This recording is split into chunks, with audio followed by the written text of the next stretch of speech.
Joining me today is Tim Burkhart, physical therapist at the Jacksonville Orthopedic Institute. Tim, thanks for being here. Thanks for having me.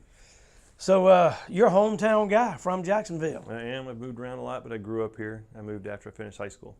Bishop Kenny alum. Correct. You still follow any sports over there? Until Bob West stopped coaching, I followed the baseball a little bit and sometimes the soccer. Well, it's always fun in this town. It's always competitive. Right. So tell me a little bit, what led you to be a physical therapist? I got my graduate degree in exercise physiology and ended up working in the sports medicine clinic down in Orlando while the Magic were there, and primarily worked with the team of sports training as far as strength and conditioning type stuff, and did a little rehab on the side and did like tech work for the physical therapist. And so at that point got exposed to more rehab than actual strength and conditioning, and so I decided I'd go back to school. So at that point went back to school and went to FIU and got my physical therapy degree. So what years were you with the Magic?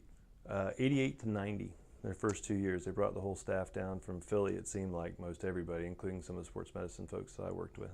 That had to be interesting working with those guys. Oh, it was great. I wasn't much of a fan of basketball. I watched a little bit of the March Madness stuff, but never any pro. And then it was a much different thing to be down there and get to work with those guys. And a smaller group, so it was a lot of fun. It's not working like with a football team where there's so many guys on the team, you only get to know a few. You knew the entire team, and you're right there on the court with them most of the game, so it was a lot of fun. I'm trying to think who were some of the players back then. The expansion league guys were Sam Vincent, Dave Corzine, Jeff Turner, a couple of those guys, and their first draft pick that year was Nick Anderson. Yeah. Well, any stories you got from down there, or any that you can tell? Just surprised about, I'm like 6'2", 6'3". I'm usually used to being one of the taller guys in the room, and I just remember one time being out there stretching before a game and helping one of the players on the ground. A ball came bouncing across the court and hit me in the back, and I picked it up to turn around and throw it, and I looked up, and he was Magic Johnson, and I thought he was a guard, and he was up here. Yeah. So I was amazed at the height. I think somebody stole Jordan's jersey when they came to play there one game, so he wore some other number when they played in Orlando that game. Wow, that's interesting. Yeah, for sure.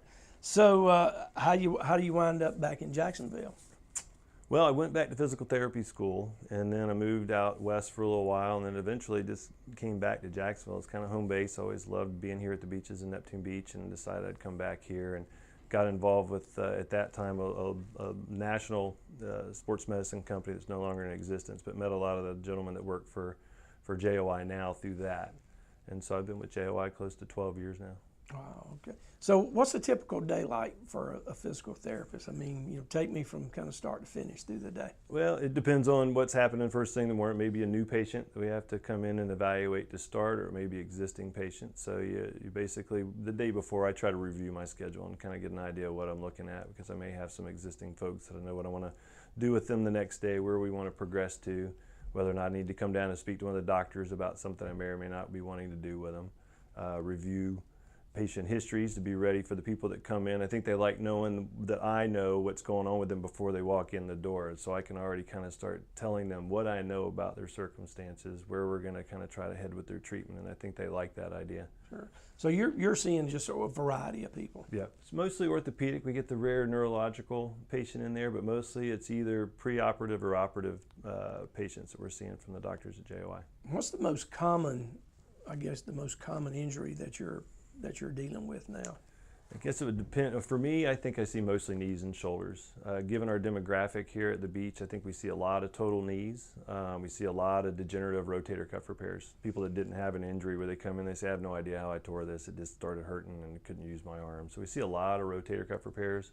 Some of the younger kids from UNF and some of the local high schools, we do get a lot of ACLs and ankle sprains as well, which they're a lot of fun to work with. So I guess they come here, get checked out. Hopefully they don't have to have surgery. They get sent to you and you try to get them through that, or if they do have surgery, then you see them after surgery. Yeah, some of both. Sometimes in the perfect situation, you get people pre-surgically and get them ready for the post-operative thing. One, they get a little stronger. They always ask us, why is it these athletes, they have surgery and they're back on the field the same season, whereas I have surgery and it takes me so much longer, and it's because of the inherent strength and already there with the athletes. So if we can get them in and work on strength prior to surgery, then their outcome is going to be that much better.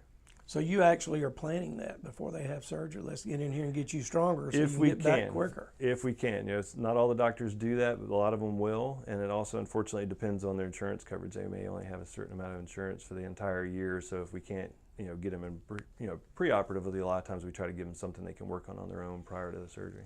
Well, Tim, I appreciate you being here today. Of course, if you're watching this and you have any needs, certainly in the realm of physical therapy, you want to get out to the Beaches location and visit with Tim. He'll get you back in the game. Very good.